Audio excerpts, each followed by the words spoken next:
क्या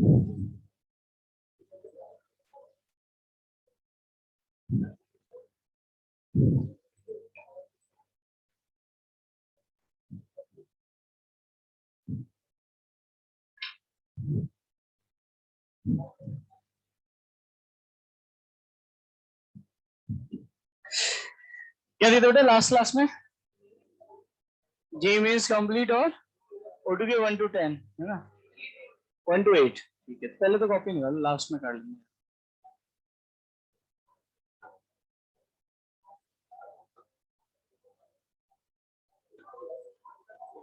चलो, क्या पढ़ाना स्टार्ट किया था बेटा? डाइलेक्ट्रिक।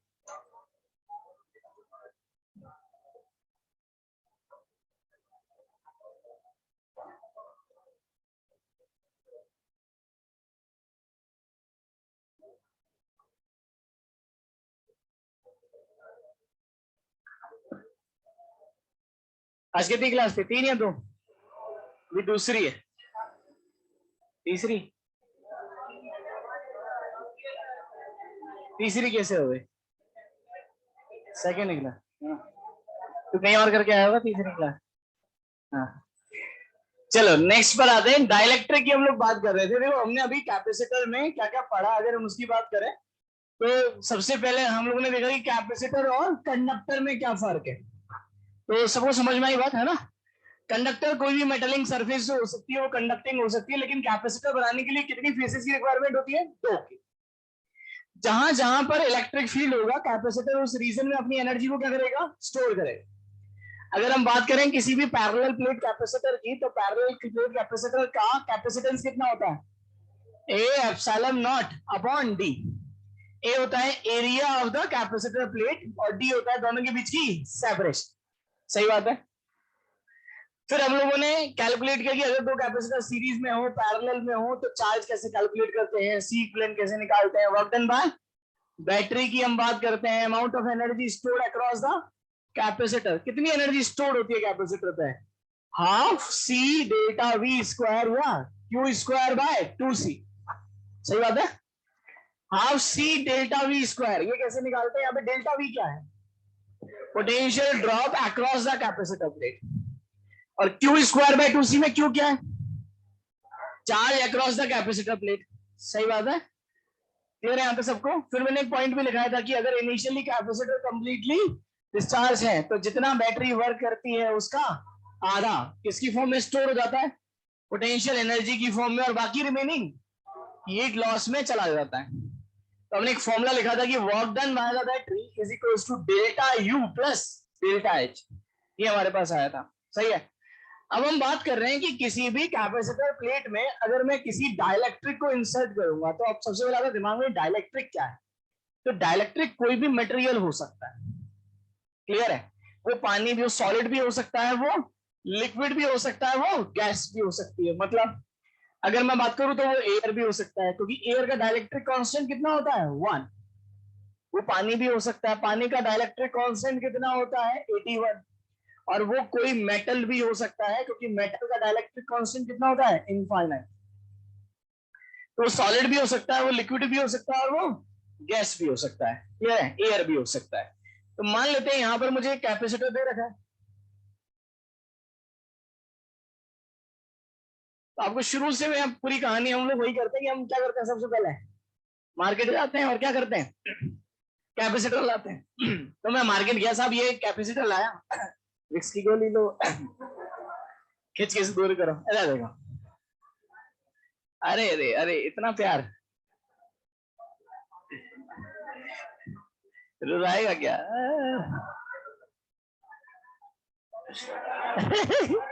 रहने दीजिए, बाढ़ में जाओ। चलो इधर देखो सब लोग। मान लो ये कैपेसिटर की बात करें, तो इस कैपेसिटर को मैंने एक कनेक्ट कर दिया, कितने से? एक V वोल्ट की बैटरी से। बात को ध्यान से सुनना है ना। जैसे ही मैं इस कैपेसिटर को V वोल्ट की बैटरी से कनेक्ट करूंगा, कैपेसिटर की प्लेट पे चार्ज आ जाएगा। इस पे कैसा चार्ज आएगा? पॉजिटिव। तो इस प्लेट पे चार्ज आएगा पॉजिटिव, और इस प्लेट पे कैसा चार्ज आएगा? नेगेटिव। तो यहाँ पे प्लस का क्यू और यहाँ पे माइनस का क्यू। क्लियर है? अब मैंने यहां पर अगर एक डाइलेक्ट्रिक को इंसर्ट किया, कंप्लीटली फील्ड किया है ना, लेकिन मैं थोड़ा सा गैप देके दिखा रहा हूँ जिससे आप अच्छे से समझ सको। तो अगर मैंने एक डाइलेक्ट्रिक को इंसर्ट किया, क्योंकि यहाँ पर एक फील्ड सेटअप हो गया इसकी वजह से, क्योंकि ये हाई पोटेंशियल, ये तो फील्ड इधर होगा,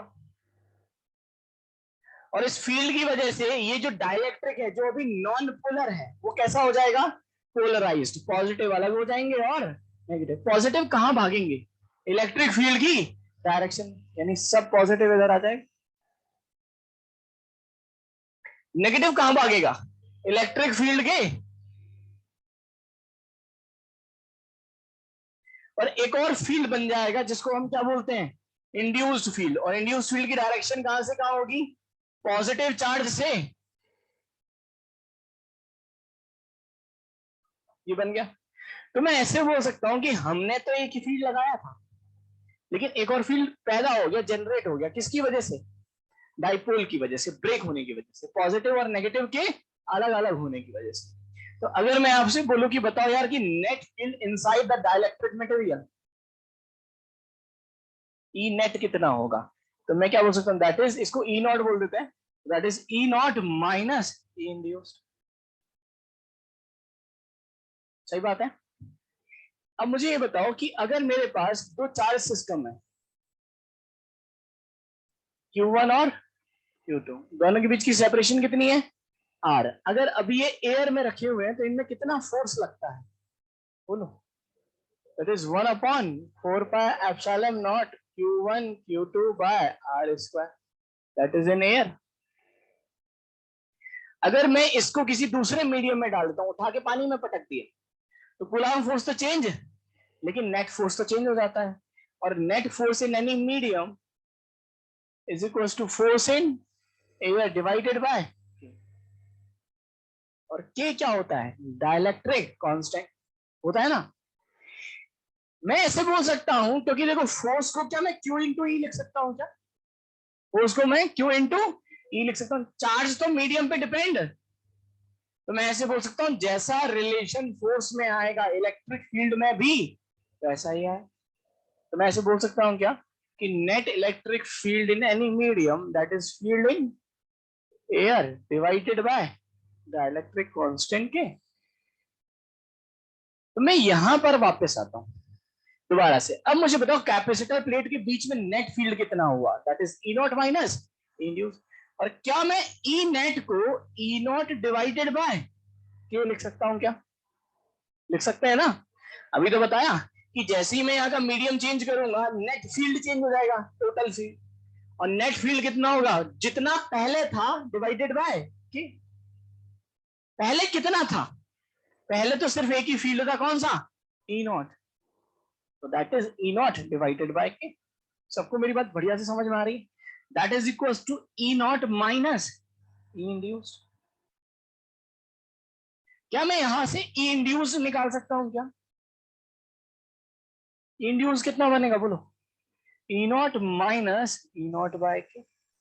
और ई नॉट अगर बाहर आ गया तो अंदर कितना बचा, 1 - 1/,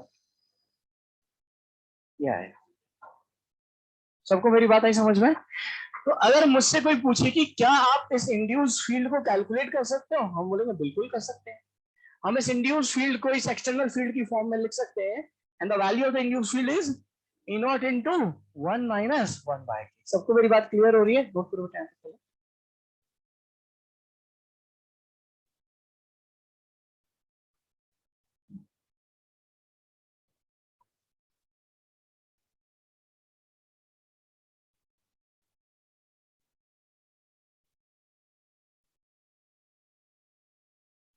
यार ये तो बात हो गई इंड्यूस्ड फील्ड की, नेक्स्ट आता है induced surface charge density, that is sigma induced.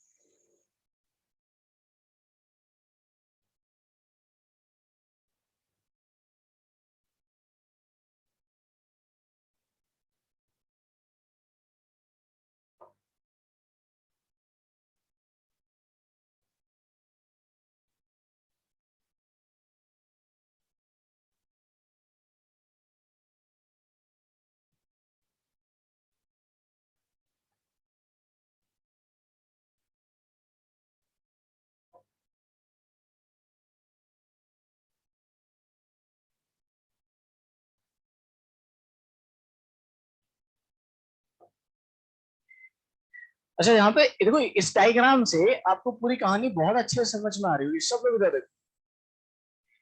यहाँ पर एक्चुअली कितने तरह के चार्जेस हैं? दो तरह के।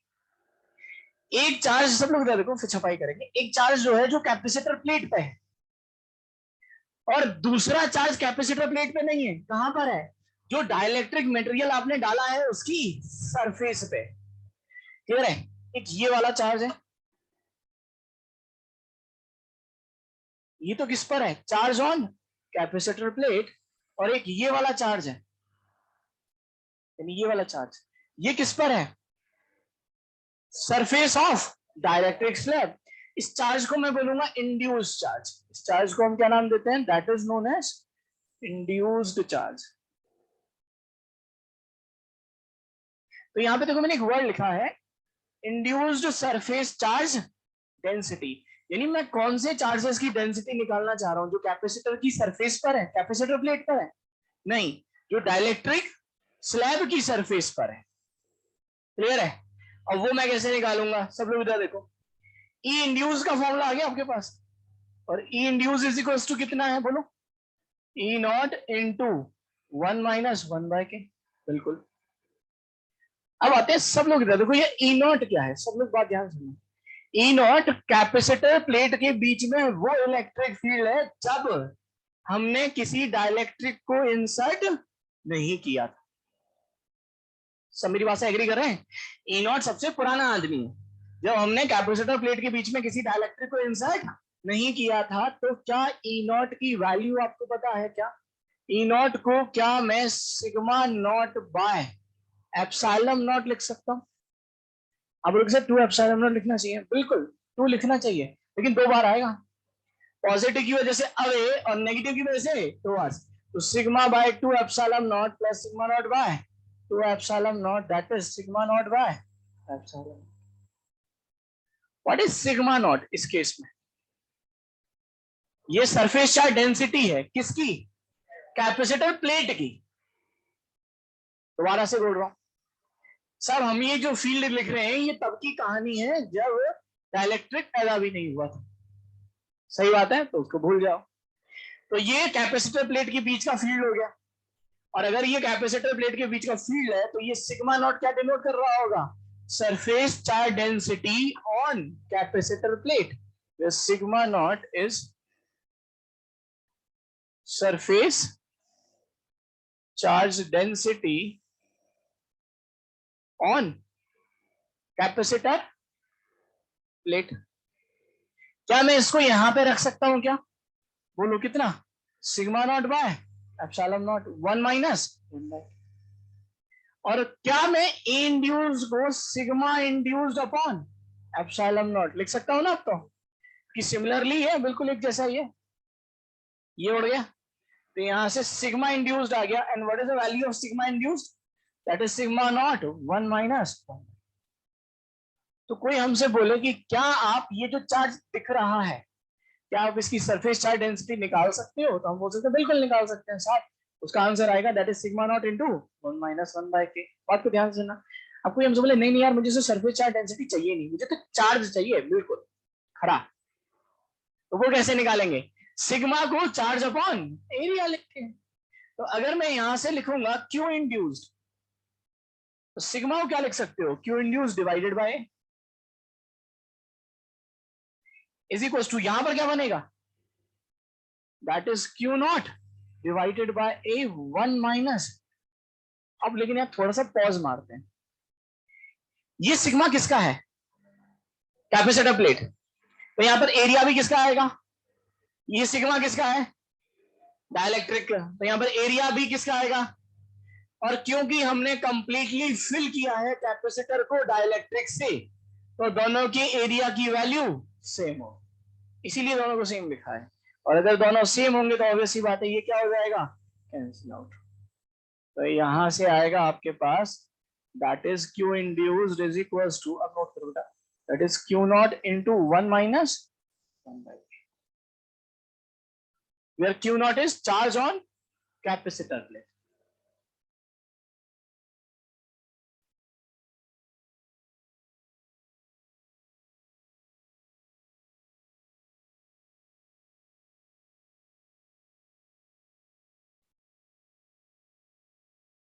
बिल्कुल तोड़ के करेंगे, वो क्वेश्चन आज ही करेंगे।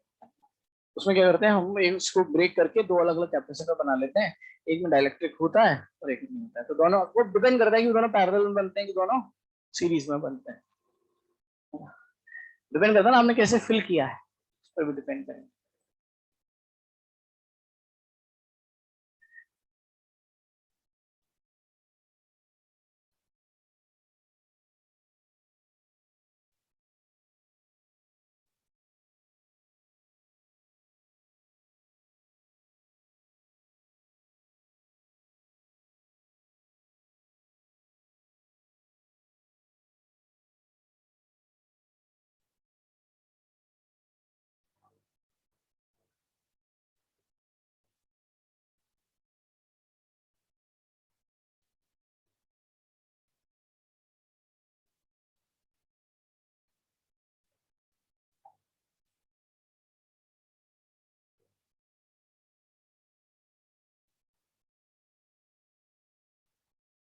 ये डायग्राम हटा दो बेटा, है ना।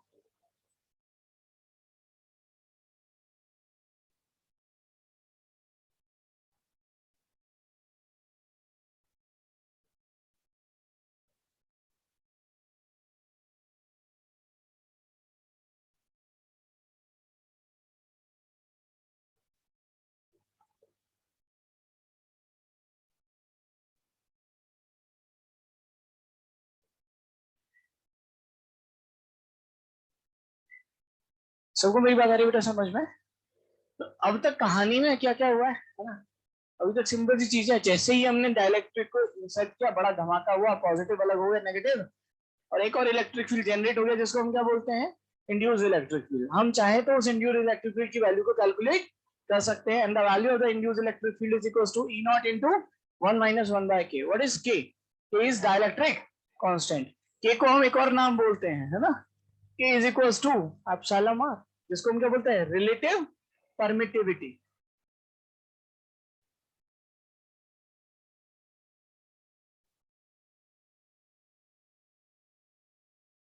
अगर हम एयर के लिए बात करते हैं और वैक्यूम के लिए बात करते हैं, तो इस केस में के की वैल्यू क्या होती है, 1। ठीक है। अगर मैं बात करता हूं मेटल्स के लिए, पहले भी हम लिख चुके हैं एक बार, के कितना होता है, इनफाइनाइट, और वाटर के लिए, यानी मैं ऐसे बोल सकता हूं कि जो के की वैल्यू है, डाइलेक्ट्रिक कांस्टेंट की जो वैल्यू, वो हमेशा 1 से ज्यादा होती है, 1 से लेके बिल्कुल इनफाइनाइट के बीच में होती है, 1 से कभी छोटी नहीं होती। तो जो के की वैल्यू बिलोंग करती है वो 1 से लेके इनफाइनाइट के बीच में।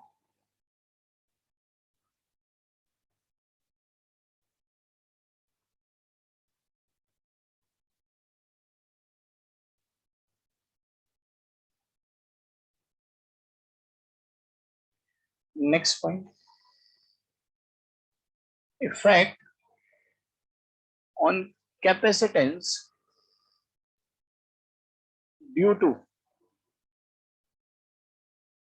Dielectric.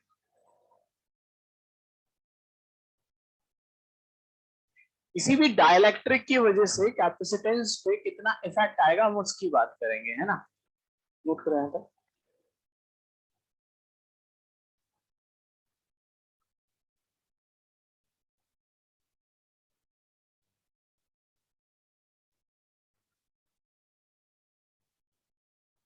let a capacitor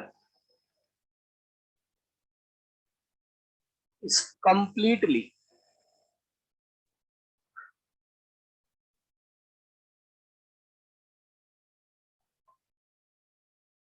filled with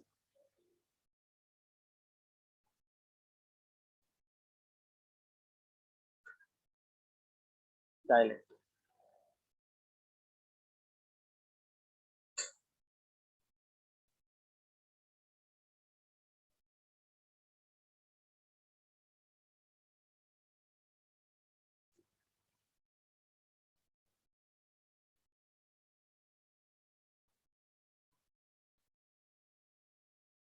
ये कैपेसिटर दे रखा है जिसमें ये सेपरेशन कितनी दे रखी है, डी, और एरिया मुझे दे रखा है ए।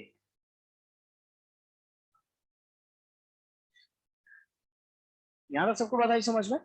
अब सब लोग इधर देखो पहले, ये बताओ अगर एक पैरेलल प्लेट कैपेसिटर है तो उसका कैपेसिटेंस कितना होता है? A epsilon naught upon D, है ना, epsilon naught A upon D. मैंने आपको एक पॉइंट बताया था, कैपेसिटेंस जो होता है वो ना तो डिपेंड करता है चार्ज पे, ना डिपेंड करता है पोटेंशियल पे, वो सिर्फ किस पे डिपेंड करता है? Area of cross section of दोनों प्लेट के बीच की सेपरेशन, ये बताया।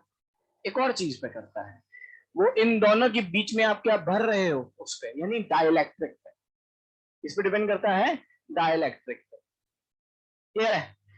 अब वो कैसे करता है, तो पहले तो मैं आपको रिजल्ट बताता हूं।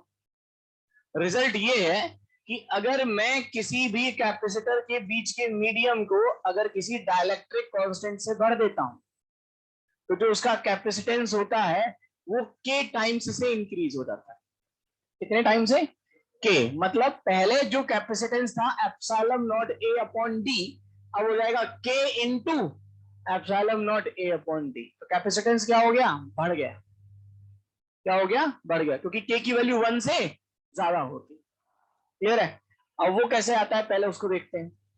आप ऐसे समझो कि अगर मैं यहां पर इसके बीच में नेट फील्ड लिखना चाहूं, तो आप ही बताते चलना, ई नेट, क्या मैं ई नेट को ई नॉट बाय के लिख सकता हूं? क्या ई नेट ई को क्या लिख सकता हूं? ई नॉट बाय के। क्या मैं ई नॉट को sigma naught by epsilon not लिख सकता हूं? ये हो जाएगा। किसी को समस्या? पक्का? क्या मैं इलेक्ट्रिक फील्ड को delta we upon delta R लिख सकता हूं? क्या लिख सकता हूं ना? इलेक्ट्रिक फील्ड को delta we upon delta V is a potential difference, delta R क्या होता है? Is a length in direction of electric field. और अगर हम इलेक्ट्रिक फील्ड की बात करें तो साहब इलेक्ट्रिक फील्ड की डायरेक्शन तो यही होती है, तो इस डायरेक्शन में लेंथ कितनी होगी? लिख सकता हूं? क्या मैं सिग्मा नॉट को क्यू नॉट बाय एरिया लिख सकता हूं? क्या तो यहां से थोड़ा सा चेंज करें तो सिग्मा नॉट बोलो Q naught by area upon epsilon naught into K is equals to delta V by. सही है? क्या यहां से Q अपॉन डेल्टा वी निकाल सकते हो? क्या कितना बना बोलो? That is A epsilon naught K divided by, ये बना। इसी को वो क्या बोलते हैं? The ratio of charge upon potential difference is known as capacitance. And the value of capacitance कितना हो जाएगा? k into A epsilon naught upon D, क्या बनेगा? c। तो क्या बनेगा? k into C. समझ में आया ना कैसे लिखा? अरे ये वाली जो वैल्यू है ये पुराने कैपेसिटेंस के बराबर हो जाएगी। तो पुराना कैपेसिटेंस अगर C था तो डाइलेक्ट्रिक इंसर्ट करने के बाद कैपेसिटेंस कितना हो गया? K इंटू सी। सबको मेरी बात एकदम पॉइंट टू पॉइंट क्लियर है? नोट करो बेटा।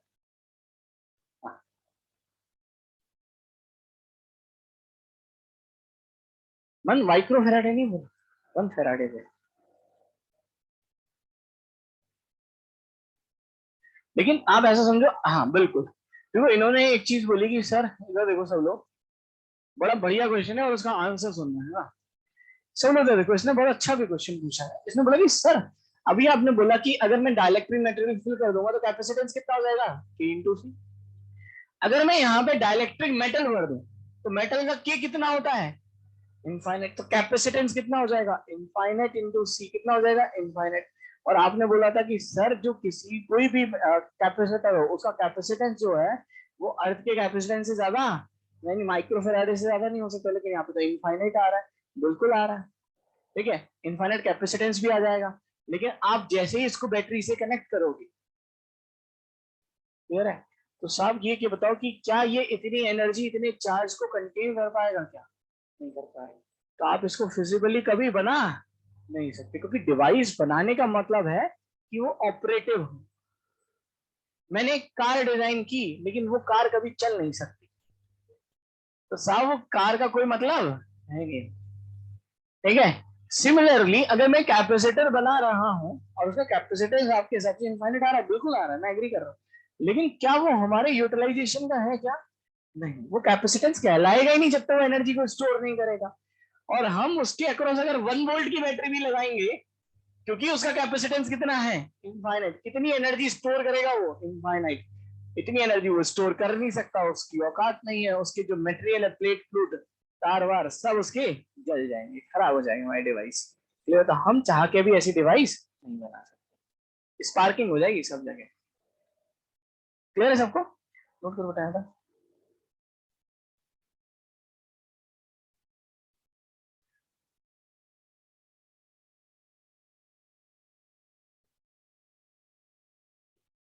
तो तुम्हें यहां से हमें एक रिजल्ट मिला कि अगर मैं कंप्लीटली फील्ड कर दूं डाइलेक्ट्रिक से, तो कैपेसिटेंस कितने टाइम बढ़ जाता है, के टाइम। चलो अब इसी को एग्जाम्पल की फॉर्म में करते हैं। क्वेश्चन देता हूं कि यहां पर आपको एक कैपेसिटर दे रखा है और इसके बीच का जो मीडियम है वो मैंने कंप्लीटली फील्ड नहीं किया है ना, ऐसे फिल कर दिया।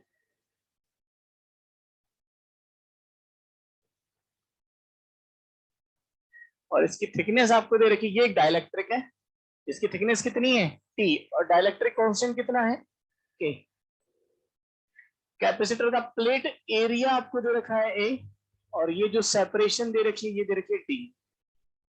आपको निकालना है find out capacitance of the capacitor.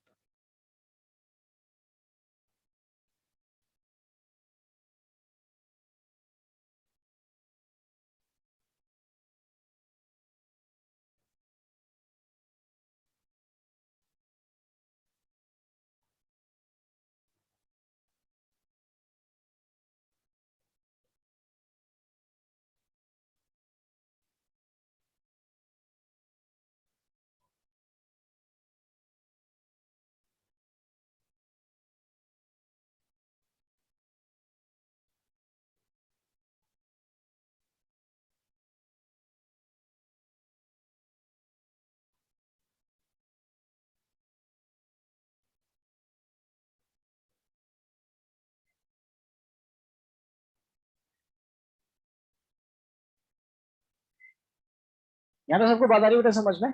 अब सब लोग इधर देखो, यहाँ से ना बहुत सारी हमें शिक्षा मिलेगी, हमें बहुत कुछ सीखने को मिलेगा। क्वेश्चन क्या है, मैंने इस बार कंप्लीटली फिल नहीं किया, मैंने एक स्लैब को इंसर्ट किया है जिसका डायलेक्ट्रिक कांस्टेंट कितना है, के, और थिकनेस कितनी है, टी।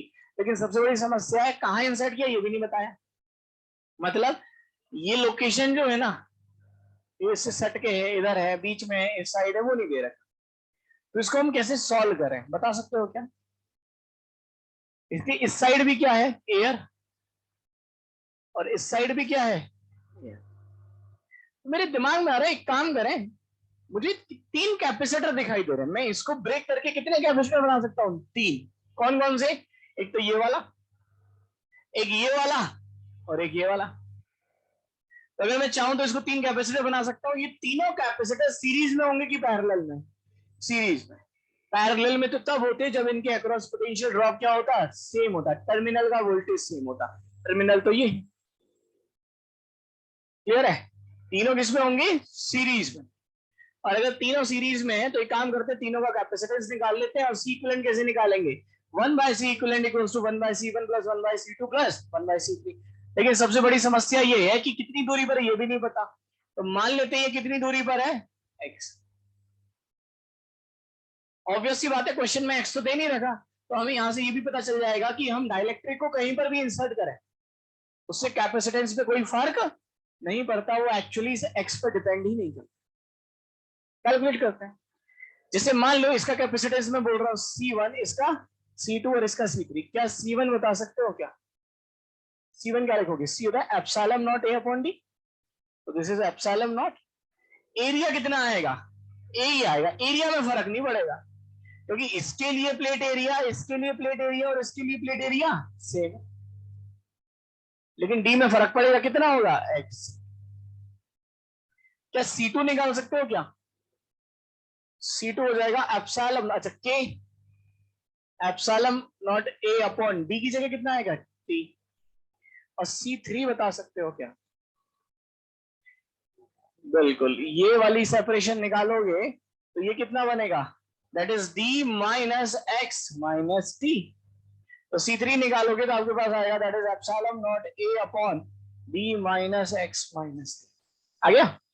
आंसर क्या आएगा बोलो जल्दी फटाफट। 1/c equivalent is equals to 1/c1 plus 1/c2 plus 1/c। क्या है? सही है। अब बताओ 1/c1 अगर मैं लिखूंगा तो ये कितना बनेगा? x अपॉन एप्सिलॉन नॉट ए। इस तरह से b के लिए भी आ जाएगा और c कैलकुलेट करो।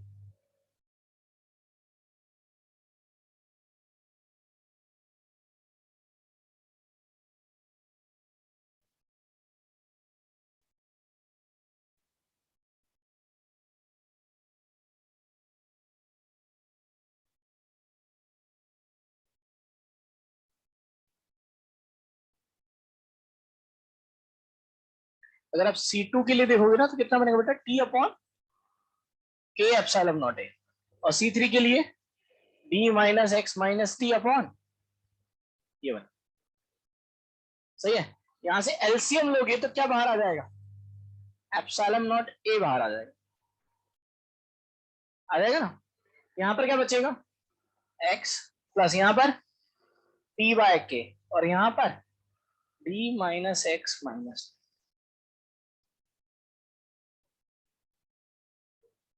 सबको मेरी बात आ रही है बेटा समझना? यहां से देखोगे तो क्या क्या कैंसिल आउट हुआ? क्या ये एक्स पे डिपेंड कर रहा है क्या? नहीं कर रहा। यहां से वैल्यू आएगी आपके पास 1/एप्सिलॉन naught A that is d minus t plus t by.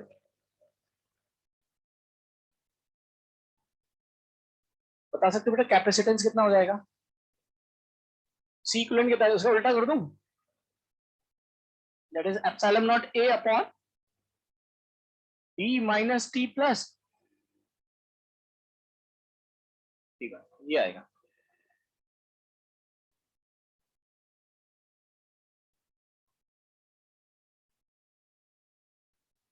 सबको मेरी बात आ रही है बेटा समझ में? देखो इसको चेक भी कर सकते हैं हमने जो किया है वो बिल्कुल सही है या गलत है। कहीं ऐसा तो नहीं कहीं मिस्टेक हो गई। अगर हम इसको कंप्लीटली फिल्ड करते तो अगर मैं कंप्लीटली फिल करता तो टी किसके बराबर होता? सब लोग डी के बराबर होता। डी से डी चला जाता, यहाँ डी बचता और ये के का चला जाता। आंसर कितना था? के epsilon naught A upon D. सही है। अभी कितना आंसर आया? That is epsilon naught A upon D हो गया सेपरेशन माइनस टी हो गया thickness plus t by. Note करो यहाँ तक। अगले क्वेश्चन पर आते हैं।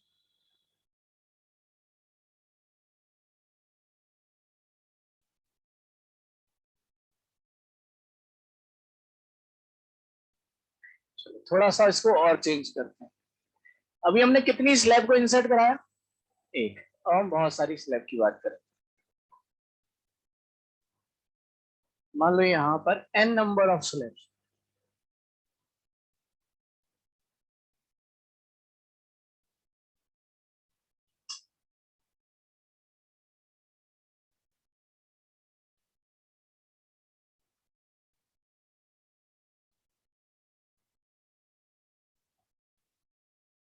ठीक है। पहली स्लैब की जो थिकनेस है वो दे रखी है आपको T1, दूसरे की T2। तो जो nth स्लैब होगी उसकी थिकनेस कितनी होगी? Tn। पहले का डाइलेक्ट्रिक कांस्टेंट दे रखा है K1, दूसरे का K2। इस तरह से लास्ट का हो गया Kn, यानी n स्लैब है। अच्छा ऐसा भी नहीं ऐसे सट सट के रखी है, बीच में एयर भी हो सकती है, हो भी सकती है और नहीं भी, मुझे नहीं पता। क्लियर है। तो आपको ये सेपरेशन दे रखी है टोटल डी। बहुत सारी स्लैब है, सबकी थिकनेस है T1, T2, T3, सबका डाइलेक्ट्रिक कांस्टेंट अलग अलग है। आपको कैलकुलेट करना है सी इक्विवेलेंट कितना होगा।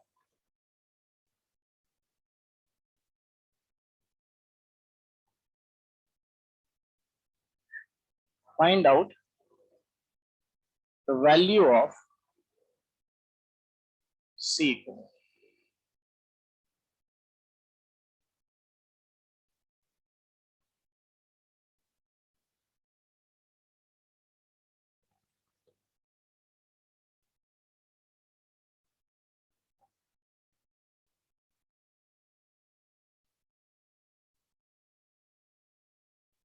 कितना आना चाहिए?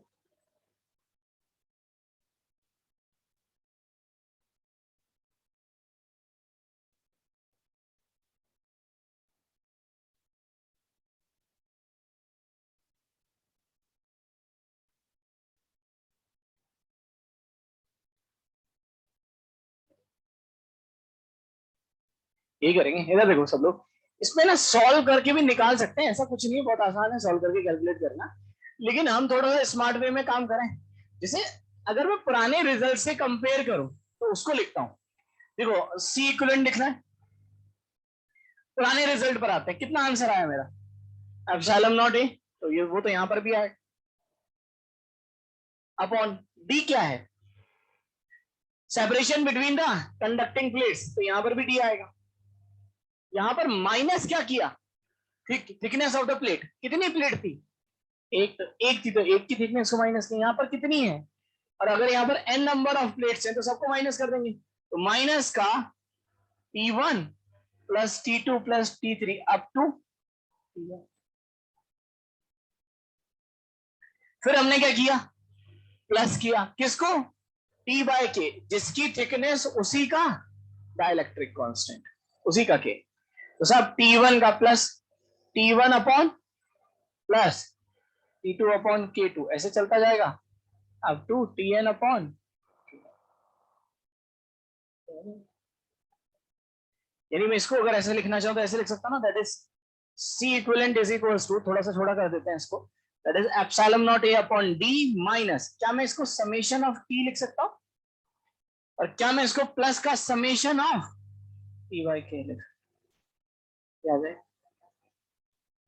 सबको मेरी बात आ रही है बेटा समझ में, नोट करो इसको।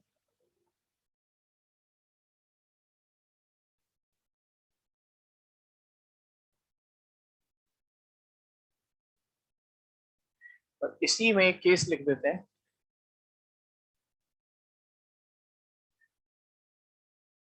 separation between plate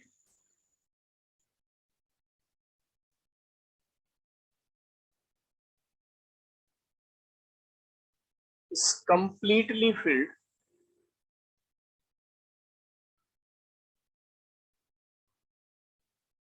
with dielectric.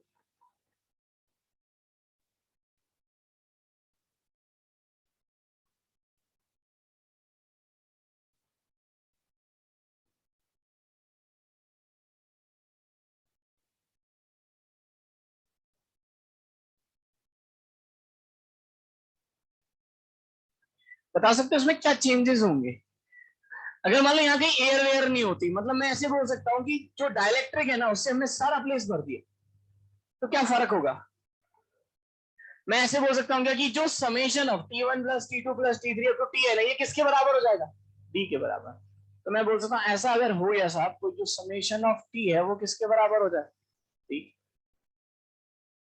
और अगर ऐसा हो गया तो ये वाली टर्म आपस में क्या हो जाएगी, क्या के ऊपर चला जाएगा, क्या नहीं जाएगा,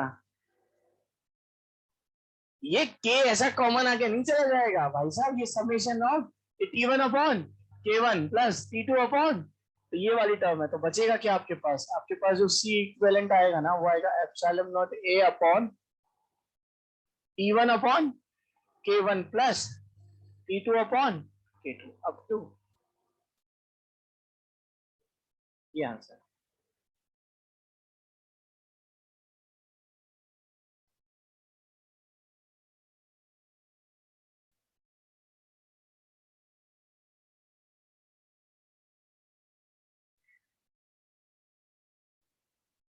सबको समझ में आ रहा है बेटा, है ना, तो बहुत ही सिंपल है, अगर मैं कंप्लीटली फिल्ड कर दूंगा तो के टाइम्स हो जाएगा, कंप्लीटली फिल्ड नहीं करूंगा तो होगा epsilon naught A upon D minus t plus t by के, और अगर मैं बहुत सारी स्लैब यूज करूंगा तो epsilon naught A upon D minus summation of T plus summation of T by के, सब वो क्लियर है।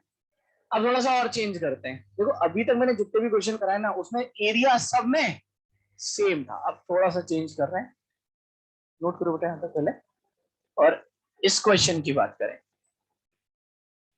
अब मैं क्या कर रहा हूं, ये जो कैपेसिटर है ना इसके आधे पार्ट को अलग डाइलेक्ट्रिक से और आधे पार्ट को अलग डाइलेक्ट्रिक से फिल कर रहा हूं, मान लेते हैं यहाँ पर डाइलेक्ट्रिक कांस्टेंट है K1 और यहाँ पर कितना है K, ये सेपरेशन है D और एरिया ऑफ द प्लेट आपको A दे रहे हैं, कैलकुलेट करो कैपेसिटेंस कितना होगा,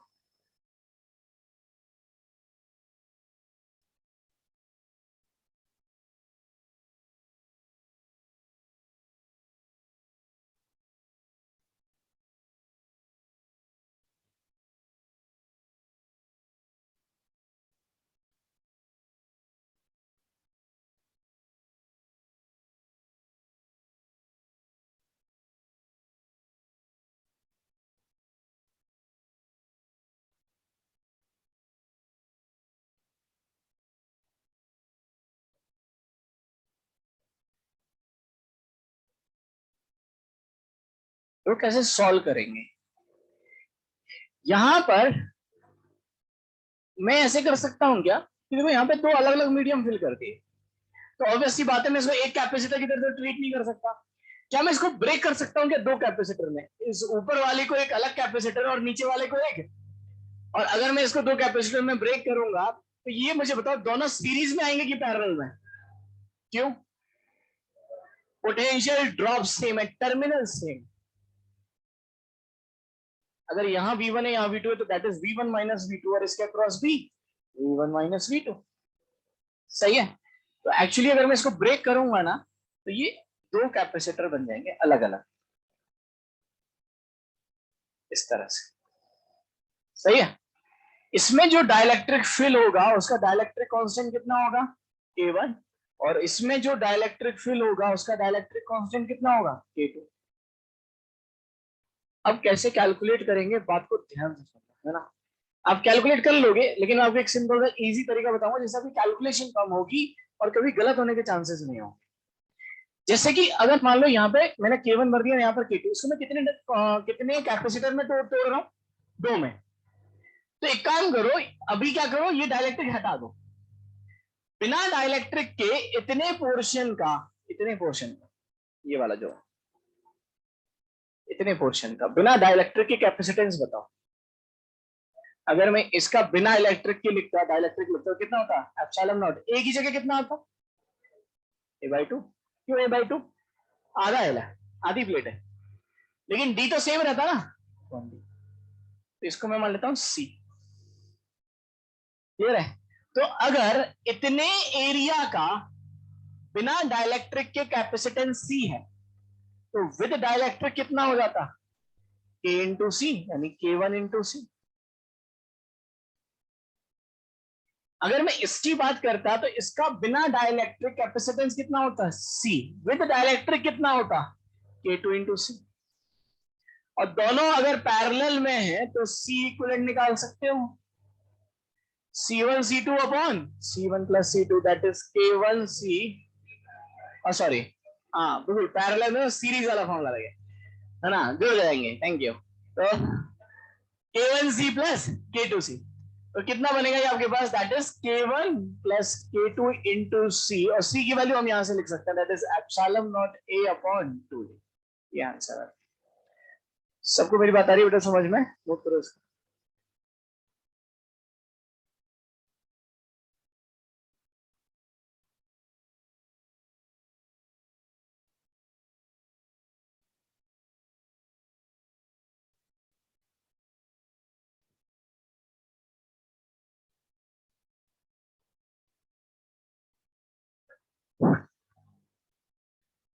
थोड़ा सा और चेंज करते हैं। अभी यहाँ पर हमने कितने कैपेसिटर लिए? दो। अब लेते हैं चार। ठीक है।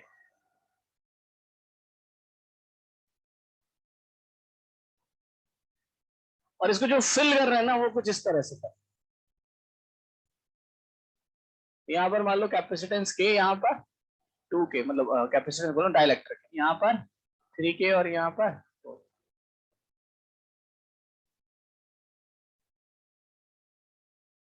आपको देखा प्लेट एरिया दैट इज ए, और सेपरेशन कितनी है? D। और ये जो दे रखा है वो आपको दे रखा है D/2।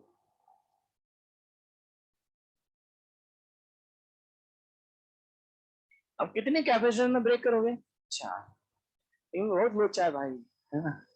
मैं समझाता हूँ आपको। देखो दो अलग दो भाई थे, चिंटू और पिंटू, ठीक है। एक ने सोचा कि अरे सर बड़ा आसान है, कुछ भी नहीं है, ये दोनों सीरीज में, ये दोनों सीरीज में, ये दोनों सीरीज में, और ये इसके साथ सर, उसने ऐसा डायग्राम बना दिया। उसने बोला नहीं नहीं यार ऐसे थोड़ी होगा, ये दोनों पैरेलल में, ये दोनों पैरेलल में, और फिर ये बाकी के सीरीज, उसने ये बनाया। क्लियर है? तो इसमें से एक का आंसर सही है और एक का गलत है। क्लियर है यहाँ तक, है ना? तो भाई देखने से तो अभी तो देखो, अभी जितनी हमें समझ है ना उस हिसाब से तो ऐसा लग रहा है दोनों ही सही है। सही बात है ना? किसी को ये भी लग रहा होगा sir K1 plus K2 plus K3 K4 छोड़ के है ना, खत्म K इक्वलेंट। तो यहाँ पर समझ में आ रहा है कि यार ये भी हो सकता है और ये भी। अब इसमें है तो एक ही सही, तो इस केस में ये वाला आंसर सही है और ये वाला आंसर गलत। मैं समझाता हूँ क्यों, बात ध्यान से सुनो। ये और ये आपस में पैरेलल में नहीं हो सकते। ये बताओ पैरेलल की कंडीशन क्या होती है? टर्मिनल के अक्रॉस पोटेंशियल ड्रॉप सेम होना चाहिए। ठीक है, ये जो इतना सा पॉइंट मैंने बोला है ना कि ये होगा ये नहीं होगा, ये एडवांस ने सिर्फ इसी पॉइंट को पकड़ के एक क्वेश्चन पूछा हुआ है। ठीक है, जहां पर दुनिया अटकती है वहीं पर वो क्वेश्चन पूछ लेता है जट से। तो बहुत लेंथी क्वेश्चन नहीं, बस इतना सा पॉइंट था। उसने यही पूछा था कि ये बताओ कि इसके अक्रॉस जो इलेक्ट्रिक फील्ड है और इसके अक्रॉस जो इलेक्ट्रिक फील्ड है वो सेम होगा कि नहीं होगा, सिर्फ इतना सा क्वेश्चन। ठीक है, अब वो कैसे पता चलेगा पहले इसको समझते हैं। मुझे बताओ ये एक प्लेट है, ये मेटेलिक प्लेट है ना, और मेटल की खासियत होती है, क्या खासियत होती है? इसकी सरफेस इक्वी पोटेंशियल होती है।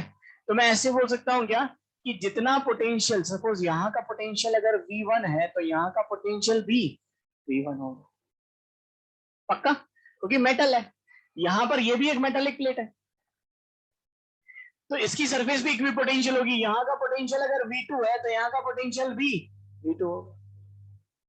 लेकिन यहाँ पर कोई मेटेलिक प्लेट है क्या? तो ये वाली लाइन इक्वी पोटेंशियल होगी क्या? नहीं, ये लाइन इक्वी पोटेंशियल नहीं। तो अगर यहाँ का पोटेंशियल V3 है तो यहाँ का पोटेंशियल V3 नहीं होगा। मान लो कितना है V4। तो क्या इसके अक्रॉस पोटेंशियल ड्रॉप और इसके अक्रॉस पोटेंशियल ड्रॉप सेम है क्या? नहीं है। और अगर अलग अलग है तो दोनों पैरेलल में नहीं हो सकते। क्लियर हो रही है बात? ये और ये पैरेलल में नहीं हो सकते क्योंकि इसके across potential drop V1 minus V3 है और इसके across V2 minus V1 minus V4 है। यहाँ ये इक्वी पोटेंशियल लाइन नहीं है। सबको मेरी बात बढ़िया से समझ में आ रही है? तो ये पैरेलल में नहीं होंगे, किसमें होंगे? सीरीज में। एक बार कंप्लीट कर लो बेटा, है ना, किसमें होंगे? सीरीज में। तो कौन सा ऑप्शन सही होगा? पहले वाला। अब इसको कैसे सॉल्व करेंगे? तो हम क्या करेंगे, यहाँ पर एक्चुअली कितने कैपेसिटर बनने वाले हैं? 4। तो हम एक छोटे से हिस्से का, इतने हिस्से का कैपेसिटेंस निकाल लेंगे, और वो भी कैसे? Without dielectric. कैसे?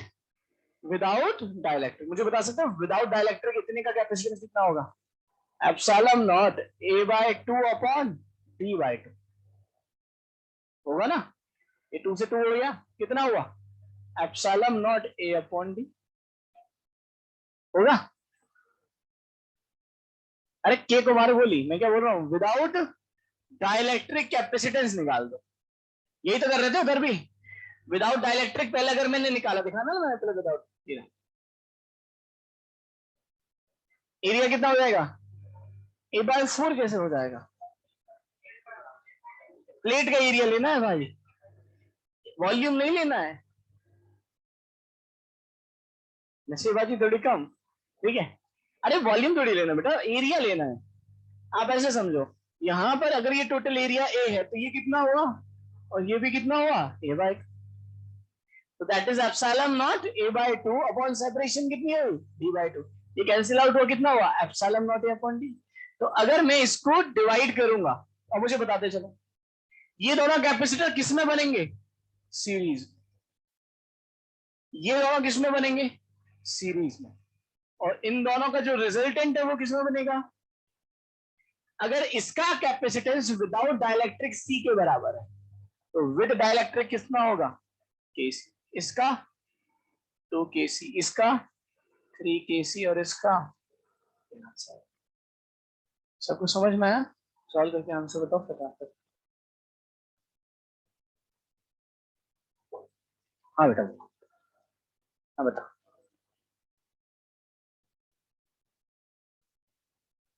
तभी तो मैंने सीरीज में लिया ना। एक पूरा कैपेसिटर कैसे ले सकते हैं? क्या मैं इसको एक पूरा कैपेसिटर ले सकता हूँ क्या? नहीं ना, डाइलेक्ट्रिक मीडियम अलग हो गया ना। उसमें तो हम इसलिए ले पा रहे थे पूरा क्योंकि वो एक ही डाइलेक्ट्रिक मीडियम था। यहाँ पर डाइलेक्ट्रिक मीडियम अलग अलग है। कितना आएगा? इसे अगर मैं इसको सॉल्व करूं, अच्छा देखो इधर देखो, थोड़ा और स्मार्टली सॉल्व करते हैं। अगर आप इसको सॉल्व करोगे तो एक तो ऐसे कर रहा होगा कोई कि sir C1 C2 upon C1 plus C2, एक ऐसे करेगा। तो एक काम करते हैं, देखो यार केसी को हटाते हैं, ये कितना है 1 और ये कितना है 2, सी इक्विवेलेंट 1 और 2 में निकालते हैं, तो 1 और 2 का कितना हो जाएगा 1 into 2 upon 1 plus 2, that is 2/3, और केसी से मल्टीप्लाई कर दो, तो सी इक्विवेलेंट कितना होगा, दैट इज 2/3 ऑफ केसी। जैसे अगर मैं इसकी बात करूं तो इसको सी इक्विवेलेंट निकालोगे तो कितना आएगा 3 into 4 upon 3 plus 4, तो 12 divided by 7। और अब ये दोनों किस में आ गए पैरेलल में, तो कौन सा फॉर्मूला लगेगा सीरीज वाला। तो यहां पर अगर मैं देखूं फाइनली जो सी इक्विवेलेंट आएगा मेरे पास, ये बनेगा आपके पास दैट इज 2/3 प्लस 12/7 इंटू ये वो 7 दूनी 14 और 12 36, 36 और 14 कितना हुआ 50, और ये हुआ 21, तो 50 डिवाइडेड बाय 21 इंटू केस। सबको मेरी बात आ रही है बेटा समझ में? तो फाइनल आंसर हमारा आएगा that is 50 divided by 21 into case. यहां तक लग रहा है ना सब समझ में आ गया है ना? आ रही है फील खत्म करनी है, ठीक है।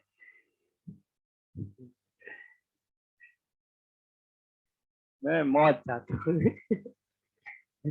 चलो अगर मैं इसकी बात करें तो यहाँ के बाद अगर मैं इसको चेंज करना चाहता हूँ थोड़ा सा, आपको देखो आपकी फील खत्म करता हूँ। अभी अपने को लग रहा है कि 4 देख लिया, क्या 5 लगा दोगे सर चलो इधर देखो, शायद आप पकड़ लो, ठीक है, क्योंकि आपको अगर मेरा पॉइंट समझ में आया ना तो आप बहुत आसानी से उसको कर पाओगे, लेकिन थोड़ा सा ट्रिकी तो है ना।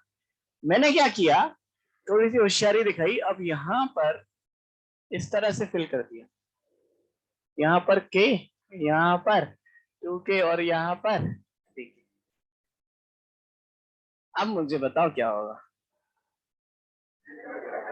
ये दोनों किसमें पैरेलल में, पैरेलल में तो नहीं रख सकते, इसको क्या करें आधा आधा कर दें, तो 3K/2 इधर, 3K का मतलब क्या है कि इसको हमने एक ही मटेरियल से फिल किया हुआ है, बस एरिया हाफ करना है। तो एक्चुअली हम क्या करेंगे, ऑब्वियस ही बात है, इन दोनों को देखो, अगर कोई बच्चे बोले अच्छा ये हो गया ना सर खत्म, ये इसके साथ किसमें हो गया, ये दोनों पैरेलल में, और इनका रिजल्टेंट इसके साथ, समझ में आया ना। यहाँ पर हमें क्या करना पड़ेगा, तोड़ना पड़ेगा इसको ब्रेक करना पड़ेगा। और इसको ब्रेक कैसे करेंगे, अगर मैं यहाँ पर इसको दोबारा से रीड्रॉ करूं तो ये कुछ इस तरह से बनेगा आपके पास, ये के, ये कितना, और यहाँ पर भी 3K मीडियम है और यहाँ पर भी 3K मीडियम, क्लियर है। अब आप इसको सॉल्व करोगे तो अब आप समझ सकते हो ये दोनों किसमें सीरीज में, ये दोनों किसमें, और इनका रिजल्टेंट आपस में किसमें पैरेलल। यहां से अगर इसको सॉल्व करते हैं तो ये कुछ ऐसा दिखेगा,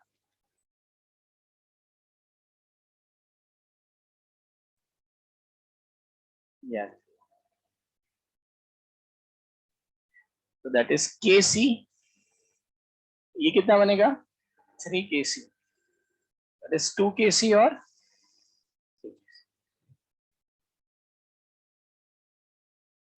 अगर आप इसको सॉल्व करोगे तो इसका सी इक्विवेलेंट कितना आएगा 3/4 ऑफ KC, और इसका कितना आएगा 6/5 ऑफ KC। सबको एक एक पॉइंट क्लियर है बेटा, बढ़िया से, है ना। और अगर मैं इन दोनों की बात करूं तो फाइनली ये दोनों किस में आ जाएंगे पैरेलल में, तो जोड़ देते हैं, तो फाइनली जो आपके पास सी इक्विवेलेंट आएगा दैट इज 3/4 प्लस 6/5 इंटू, तो ये हुआ 15 और ये हुआ 24, और 15 और 24 कितना हुआ है 39, that is 39 divided by 20।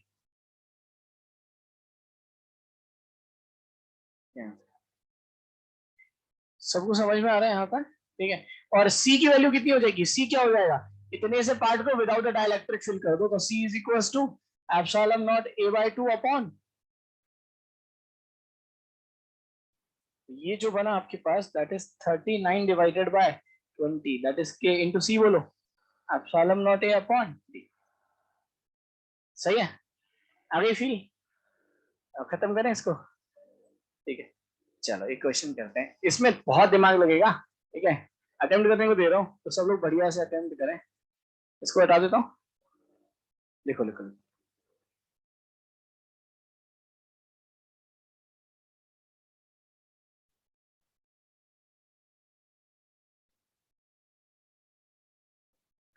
Dielectric को फिल करेंगे वो भी एंगल पे। ठीक है,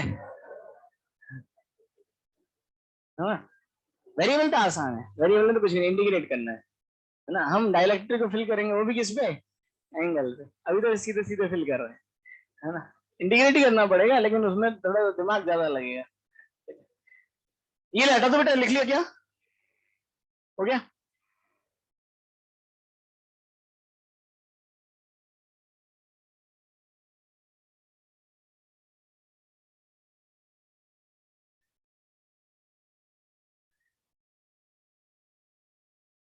ये आपको एक कैपेसिटर प्लेट दे रखी है। ठीक है, सबसे पहले क्वेश्चन को समझने की कोशिश करो।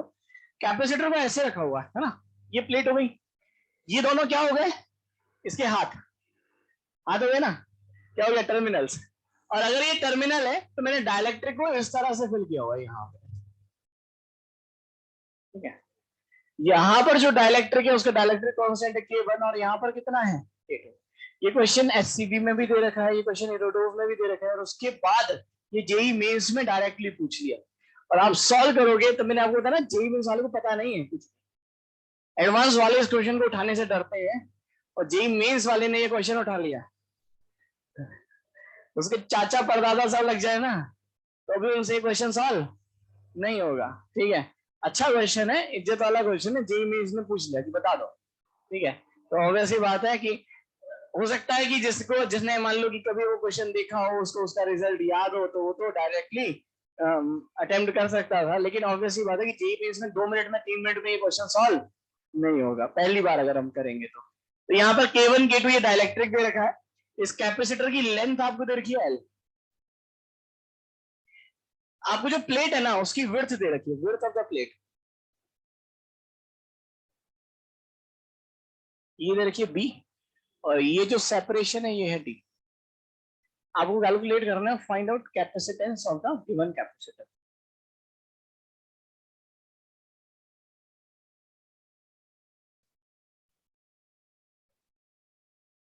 ये एंगल ले लो थीटा, वैसे थीटा का कोई यूज नहीं है बट थोड़ा सा इजी रहेगा आपके।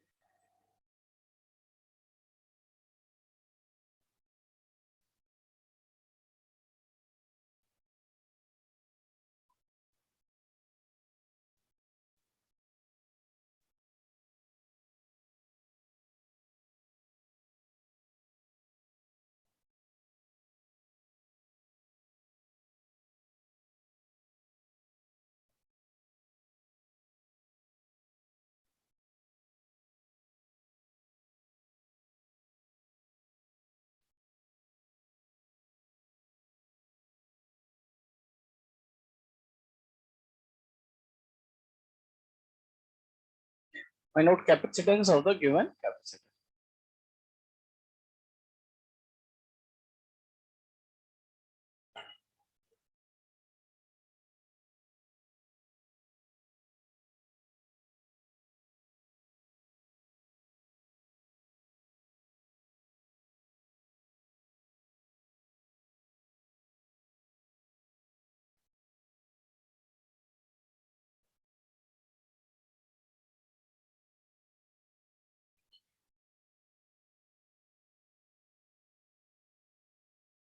नहीं, यहाँ पे दो कैपेसिटर है तो पैरेलल प्लेट कैपेसिटर, क्या मैंने प्लेट्स को एंगल पे रखा क्या, नहीं नहीं नहीं, फिर वो गड़बड़ हो जाएगी ना।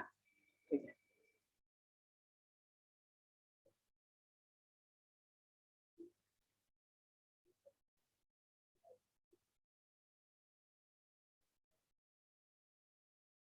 बस बस वही करना है, जीरो से सोचो, अब सोचो।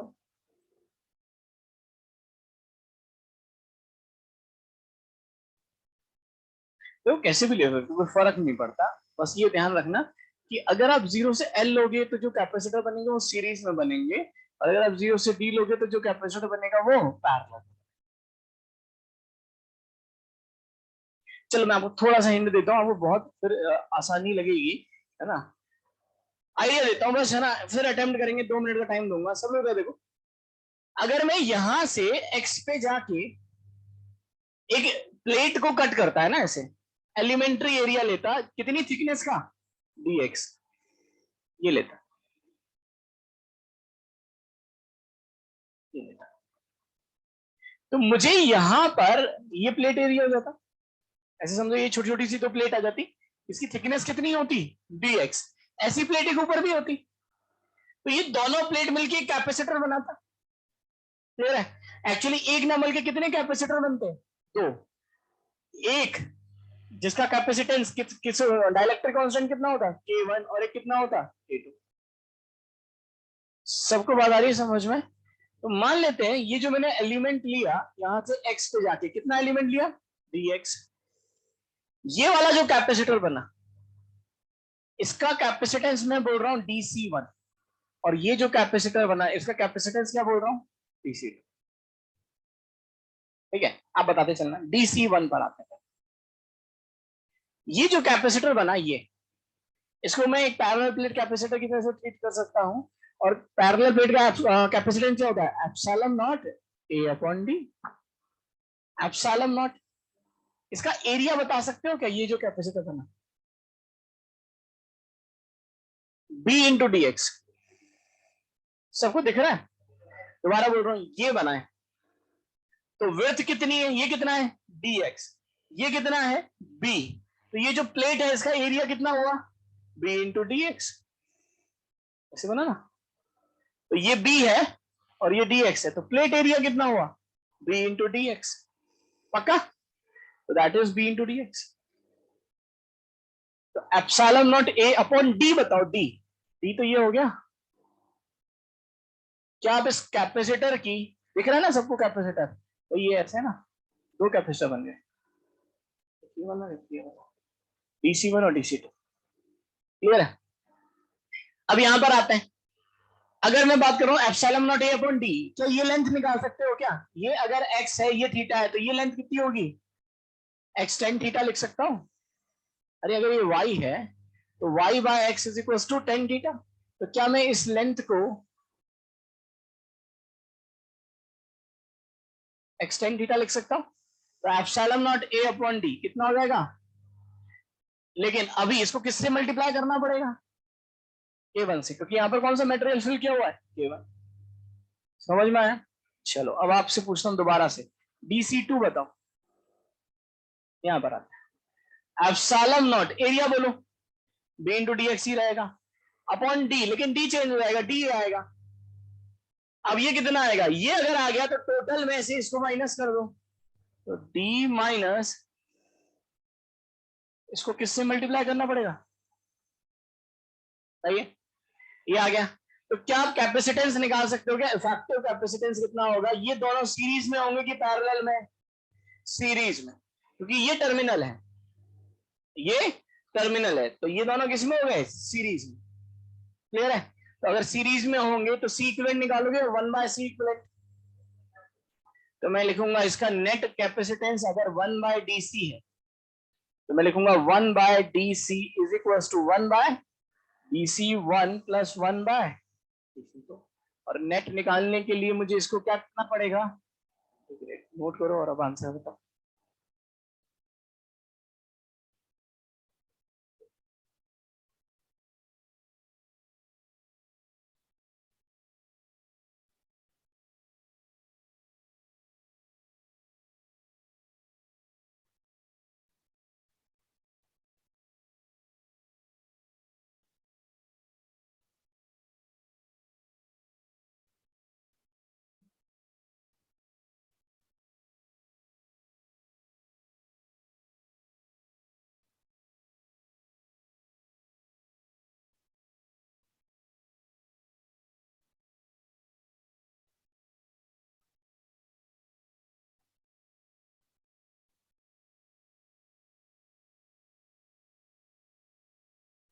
हाँ, दोनों सीरीज में ना, पैरेलल में कब होते हैं?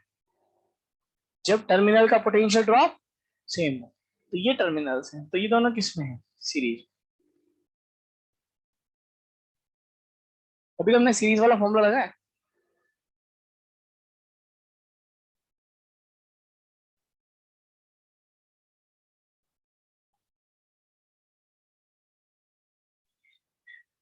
चलो देखो कैलकुलेट करते हैं। तो ये आया आपके पास 1/dc इंटीग्रेट, है ना, यही करना है। दैट इज इंटीग्रेशन ऑफ, अगर मैं 1/dc1 लिखूंगा तो ये तो ऊपर चला जाएगा, तो कितना बनेगा? x tan theta upon epsilon naught b into dx into k, सही है, प्लस 1/dc2 लिख दूं, तो 1/dc2 बोलो कितना आएगा?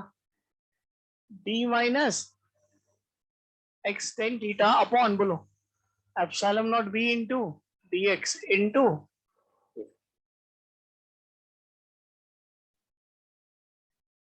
सब कुछ समझ में आया? अब वो समस्या क्या है इसको इंटीग्रेट करने में, यहाँ पे dx नीचे आ गए सब, क्लियर है? अब कैसे करेंगे, बात ध्यान से सुनना सब लोग, थोड़ा सा नया भी आपके लिए, अब वो समझ में भी आया कैसे इसको मैं इंटीग्रेट करूंगा।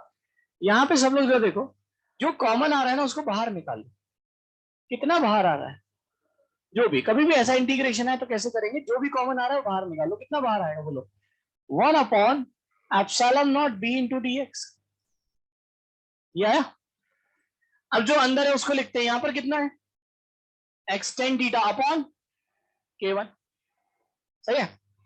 और अगर मैं यहां पर लिखूं तो यहां पर कितना है? d minus x tan theta upon k2, यही है। थोड़ा और सॉल्व करते हैं, क्रॉस मल्टीप्लाई कर दूं तो ये क्या बनेगा बोलो? Integration of 1 upon epsilon naught b into dx। यहां पर कितना बन जाएगा? ये k2 इधर मल्टीप्लाई होगा और ये k1, तो यहाँ k1 इंटू डी बनेगा। यहां से x tan थीटा कॉमन आ जाएगा और दैट इज k2 माइनस,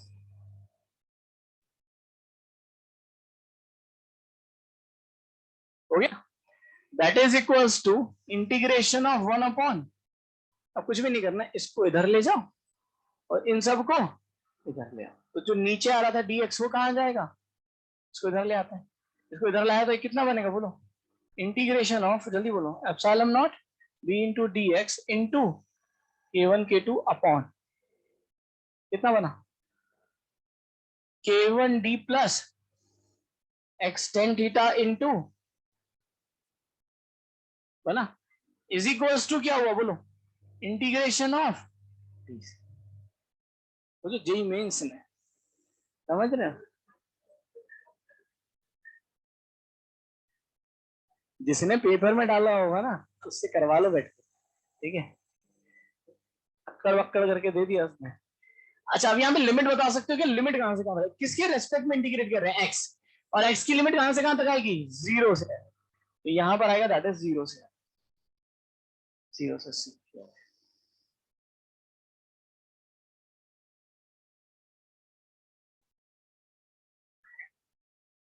अब देखो यहां से कैलकुलेट करोगे तो सी इक्विवेलेंट अब निकालते हैं, जो कांस्टेंट है वो बाहर ले लो, सब लोग देखो एक बार, epsilon not be k1 k2, ठीक है, मैं इसमें तो पढ़ ही चुका ना इंटीग्रेशन, ठीक है। dx अपॉन दिस का इंटीग्रेशन क्या होगा? ln में आएगा, तो ये बनेगा ln of k1 d plus plus x tan theta into, ये आएगा, और लिमिट कहां से कहां तक आएगी? जीरो। अच्छा अभी कुछ रह गया, अपॉन जो x का कोफिशिएंट है वो नीचे आ जाएगा, तो ये कितना बनेगा? tan थीटा, सही है। अभी कहानी खत्म नहीं हुई है ना? जिस बच्चे ने ये क्वेश्चन किया होगा उसने यही किया होगा बस। चलो यहां पर चलते हैं, क्या मैं tan थीटा को, इधर देखो, tan थीटा को डी बाई एल लिख सकता हूं क्या? लिख सकता हूं ना? tan theta is perpendicular upon base, क्या मैं d बाय l लिख सकता हूं? पक्का? यहां लिख देते हैं, तो देखो कितना बनेगा, epsilon naught b k1 k2 upon tan theta, बोलो d by l into k2 minus k, ये आया। अब आते हैं यहां पर ln ऑफ, अब थोड़ा सा मैं जल्दी लिमिट डालूंगा, इसको समझने की कोशिश करना। लिमिट कहां से कहां तक आएगी बेटा? 0 से। अब इधर देखो, अगर मैं यहां पर L डालूंगा तो ये देखो कितना बन रहा है आपके पास, that is k1d plus L tan theta k2 minus, सही है। और 0 डालोगे तो ये 0, कितना बचा? k1d, ये बचा ना। क्या मैं L tan थीटा को d लिख सकता हूं क्या? L tan थीटा को d लिख सकता हूं, ये d बन गया, ये प्लस का k1d और ये माइनस का k1d, ये आपस में क्या हो गया? कैंसिल। पढ़ाओ इनको, गोली मारो, बताओ, सही है। यहां पर कितना बचा? ये d हो गया ना, that is k2d upon k1d, d से d चला गया तो k2 डिवाइडेड बाय k1, ये हो गया। तो यहां से आपके पास आ गया that is c equivalent is equals to, अब इधर देखो एप्सिलॉन नॉट, ये l ऊपर चला गया, b इंटू एल क्या बनेगा? एरिया, ये l है और ये b है, तो b इंटू एल क्या बन गया? प्लेट का एरिया, तो b into L that is area into k1 k2 upon, बोलो d into k2 minus k1, ln of, ऊपर बनेगा k2 और नीचे बनेगा, ये आंसर था जो एग्जाम में आया, ठीक है। आपकी शीट में भी दे रखा है ये वाला क्वेश्चन, है ना, दे रखा है ना।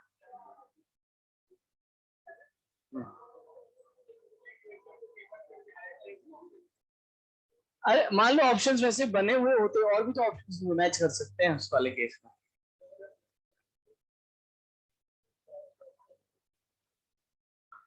नन ऑफ दी दे दिया होता तो क्या कर ले, और k2 इक्वल्स टू k1 करते ना तो गड़बड़ हो जाती है यहाँ पर।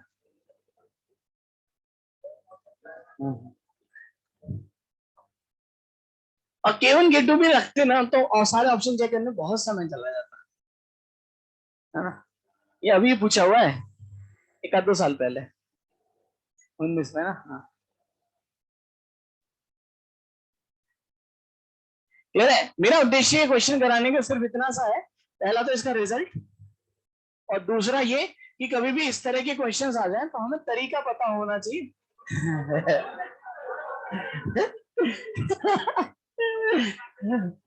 कि देखते ही भाग लो, मुड़ो और निकल लो, है ना, ठीक है ना? तो इसमें हाँ मुड़ने का भी टाइम नहीं मिलेगा इस वजह, मतलब अब सोचो तो सही कि कभी आईआईटी एडवांस भी नहीं पूछता इतना लेंथी क्वेश्चन, ठीक है ना।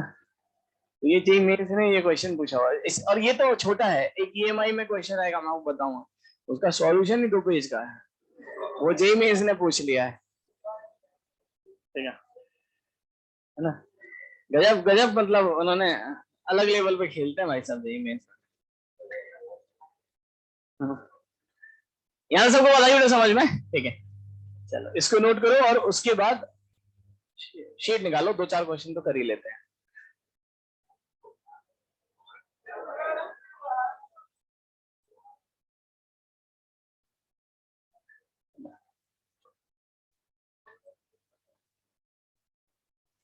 कहां तक डिस्कस कर लिया था हमने?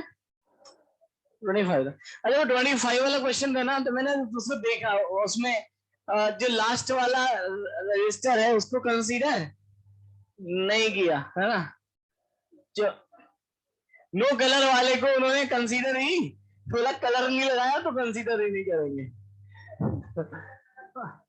बाकी कंसीडर करना चाहिए, जो भी आंसर आएगा वो अकॉर्डिंग कंसीडर करने के बाद ही आएगा, ठीक है। मुझे ही मीन्स पैसा रहता है, बोनस नहीं करता है। चलो 25 तक हो गया ना, ठीक है 26 से करते हैं। कितने क्वेश्चन है टोटल? 40।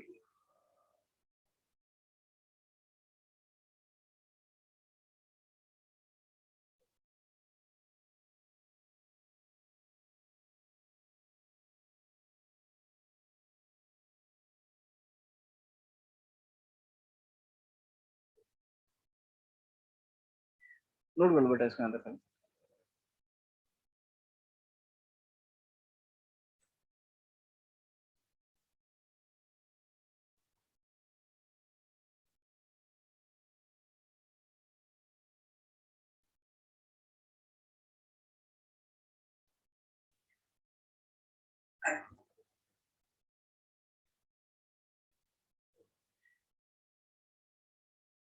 रेस्ट बेटा।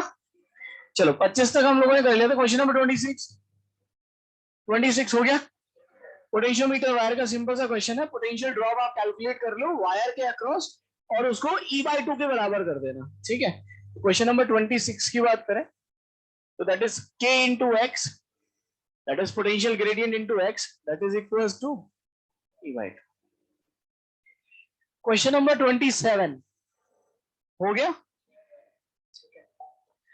इसमें देखा दो इक्वल रेजिस्टेंस की आपके पास बैटरी है, हाँ सॉरी इक्वल रेजिस्टेंस है जिसको हमने किसमें कनेक्ट कर दिया? सीरीज में। और इलेक्ट्रिकल पावर कितनी कंज्यूम कर रहे हैं? 60। तो आपसे बोला पैरेलल में करेंगे तो कितना कंज्यूम करेंगे? तो ऑब्वियस बात है सीरीज में कनेक्ट करते हो तो R1 R2 upon R1 plus तो जो पावर कंज्यूम करते हो वो P/2 आ गई। तो एक्चुअली जो पावर होगी हर एक की वो कितनी होगी? 120। और अगर आप पैरेलल में करोगे तो 120 प्लस 120 कितनी हो जाएगी? 240। क्वेश्चन नंबर 28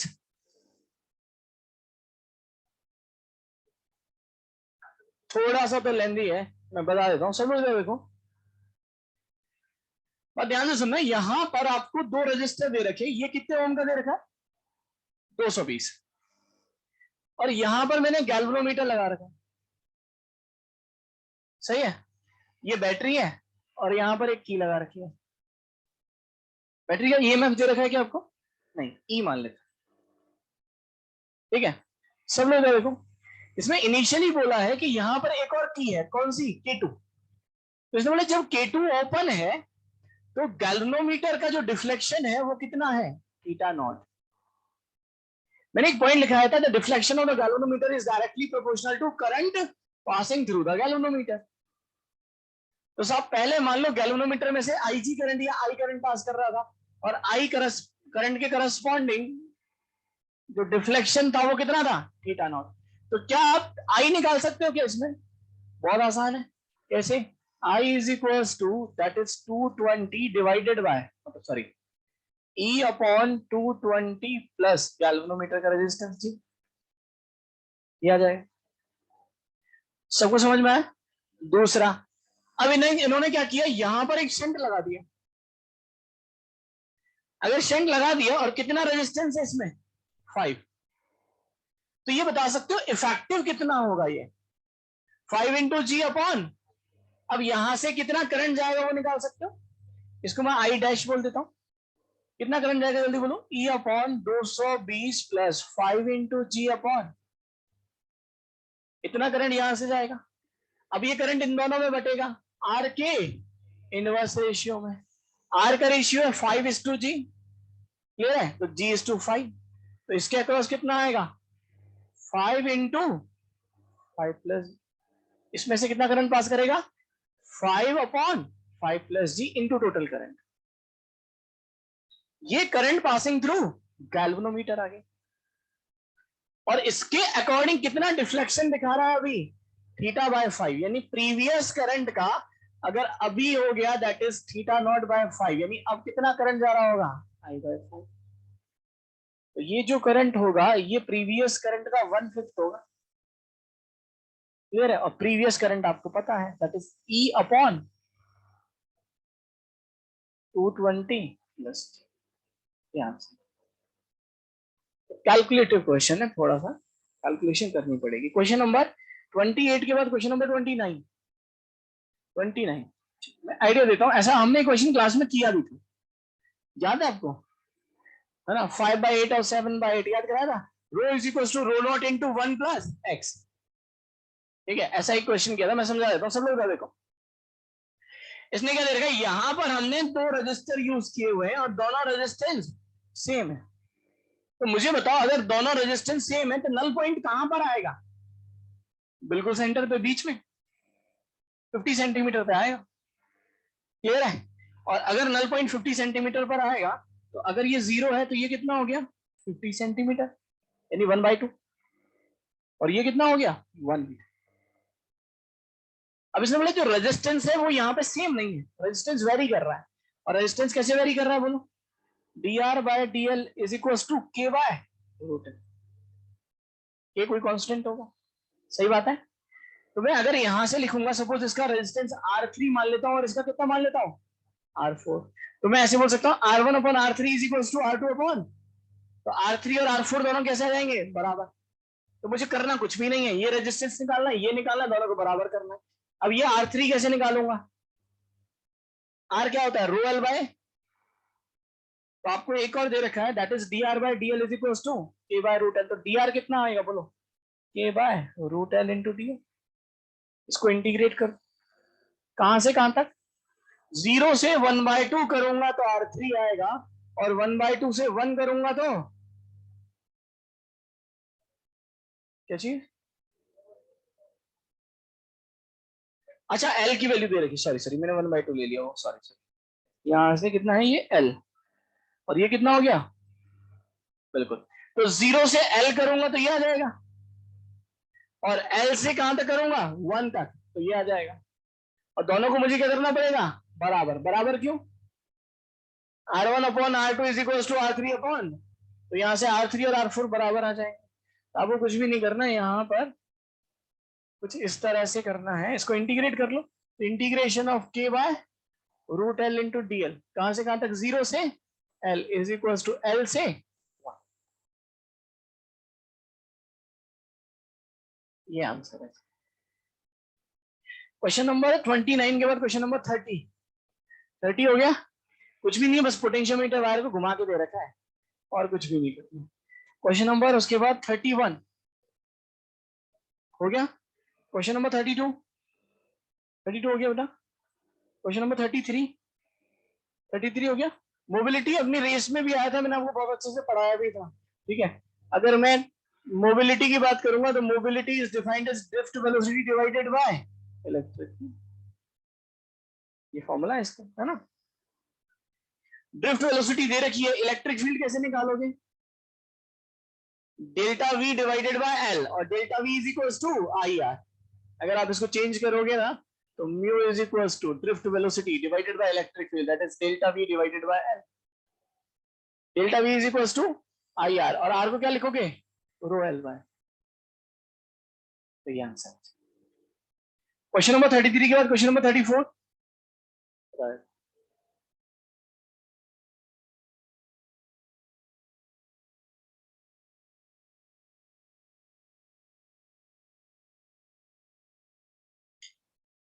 ये दे रखा है ना, ये कर्व जो दे रखा है ln ऑफ r, और ये कर्व किसमें दे रखा है? 1/t²। यही है ना?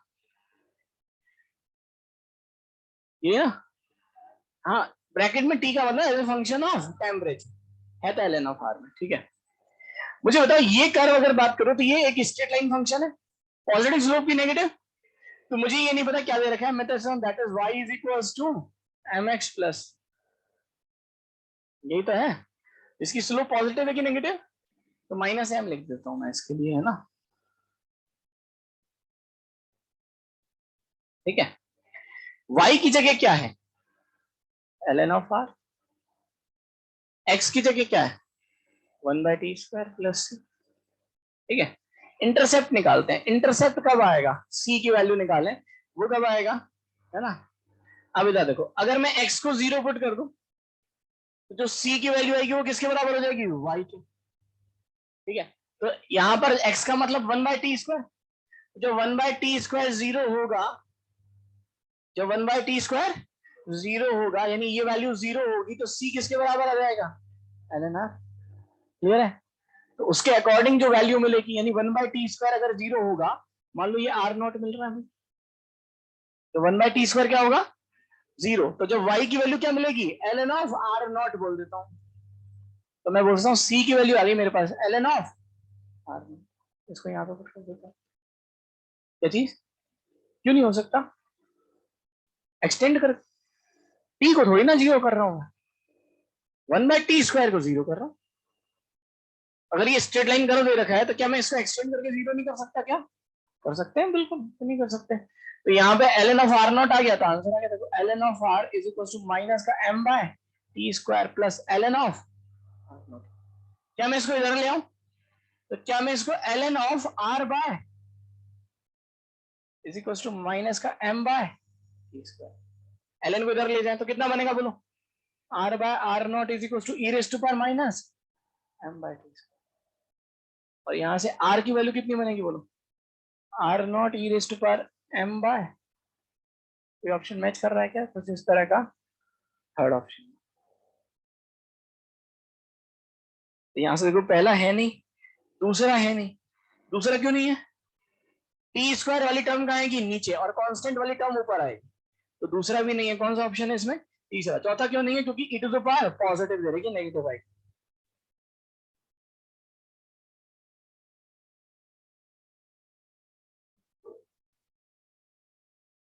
तो कुछ समझ में आ रही बात बेटा यहाँ पे। क्वेश्चन नंबर 34 के बाद क्वेश्चन नंबर 35, सिंपल सा क्वेश्चन। क्वेश्चन नंबर 36, O1 में या S1 में सिमिलर क्वेश्चन है ना, वो एक मतलब 3 आपको गैल्वेनोमीटर अमीटर बनाने, एक 1 से 10 एम्पियर का, और एक मतलब 0 से 10 का, एक 0 से 1 का और एक 0 से 0.1। क्वेश्चन नंबर 36 के बाद क्वेश्चन नंबर 37 डाउट है। क्वेश्चन नंबर 37 क्या देगा, the series combination of the to battery. अच्छा ये वाला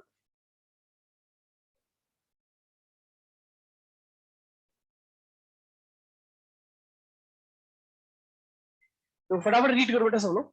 the series combination of two battery both have the same voltage, कितना है 10, मतलब डिफरेंट इंटरनल रेजिस्टेंस। मान लो दो बैटरी है, दोनों का वोल्टेज तो कितना है 10, लेकिन एक का इंटरनल रेजिस्टेंस कितना है 20 और दूसरे का कितना है 5, ये दे दिया। इसको कनेक्ट किया through the parallel combination of the two resistor, एक का रेजिस्टेंस कितना है 30 और दूसरे का रेजिस्टेंस कितना है 8।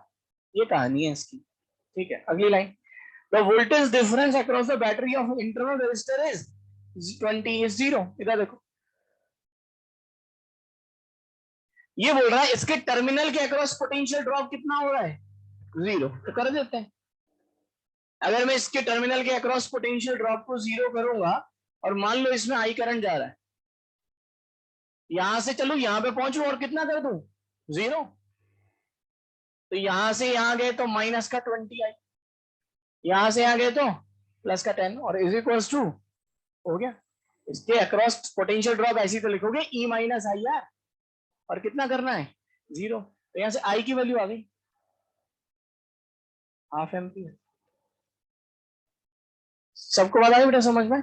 अब हाफ एम्पियर आ गया तो नोडल से, जैसे मान लो यहां मैं ले लेता हूं 0, यहां कितना ले लू 0, ठीक है। चाहो तो आप इसको अब एक बैटरी से कन्वर्ट कर दो, ये कितना है 10, ये कितना है 10, कितना हुआ 20, और 20 और 5 25, तो एक्चुअली ये एक बैटरी बन गई जिसका वोल्टेज है 20, और इसका इंटरनल रेजिस्टेंस कितना है 25, और यहाँ पे दो रजिस्टर लग रहा है, एक 30 का और एक आर का, सही है। अब इधर देखो, यहाँ 0, यहाँ 0, यहाँ 0, यहां से यहां गए तो पोटेंशियल ड्रॉप आया, कितने का आया 12.5 का, delta V is equal to I R, क्योंकि आई की वैल्यू 1/2 है, तो यहां पर हुआ माइनस का 12.5, और यहां से यहां गए तो प्लस का 20, तो कितना बना प्लस का 7.5। बहुत बढ़िया, सही है, हो गया खत्म क्वेश्चन। यहां पर भी प्लस का 7.5 और यहां पर भी प्लस का, सब यहां से कितना करंट आ रहा है बताओ, आधा एम्पियर। इसमें कितना करंट जा रहा है, ये हाई पोटेंशियल, ये लो पोटेंशियल, तो करंट ऐसे जाएगा, कितना जाएगा डेल्टा वी अपॉन आर, तो 7.5 डिवाइडेड बाय 30, 1/4, तो यहाँ पे कितना जा रहा है 1/4, तो साहब ये 1/2 आया, 1/4 इधर गया, तो यहाँ पर भी और दोनों में सेम करंट जा रहा है, इसका मतलब दोनों का रेजिस्टेंस भी, तो वो भी 30 हो गया यहाँ से। क्लियर है? अगले क्वेश्चन पे चलते हैं। कौन सा था बेटा? क्वेश्चन नंबर 37 के बाद क्वेश्चन नंबर 38, क्वेश्चन नंबर 39 हो गया। D R is equal to rho L, मतलब डीएल। तो एक सेंटर से आर डिस्टेंस पे जाके डी आर का एक सिलेंडर ले लो, ठीक है, और उसके लिए रेजिस्टेंस जो लिखोगे ना, वो आपके पास कुछ इस तरह से आ जाएगा। अगर हम बात करें क्वेश्चन नंबर 39 की, तो D R is equal to integration of rho D R upon area आएगा 2 पाई आर है, ये क्वेश्चन। क्वेश्चन नंबर 39 के बाद क्वेश्चन नंबर 40 हो गया। क्वेश्चन नंबर 41, ये तो बहुत ही वाहियात क्वेश्चन पूछा हुआ है। अगर आप देखोगे तो दो डिफ्लेक्शन पर 6 मिली एम्पियर करंट आता है, तो एक डिफ्लेक्शन पर कितना आएगा? आंसर आएगा 3 मिली एम्पियर, ऑप्शन ए। ठीक है, बस ये, चलो बाकी फिर नेक्स्ट क्लास में करेंगे डिस्कशन। जेई ओ वन में कहां तक दे दिया मैंने आपको? O2 सॉरी 8 तक दिया ना, 25 क्वेश्चन है आई थिंक, 14 क्वेश्चन है बस। ठीक है, तो O2 कंप्लीट और जे एडवांस के 1 to 5। ठीक है, ठीक है।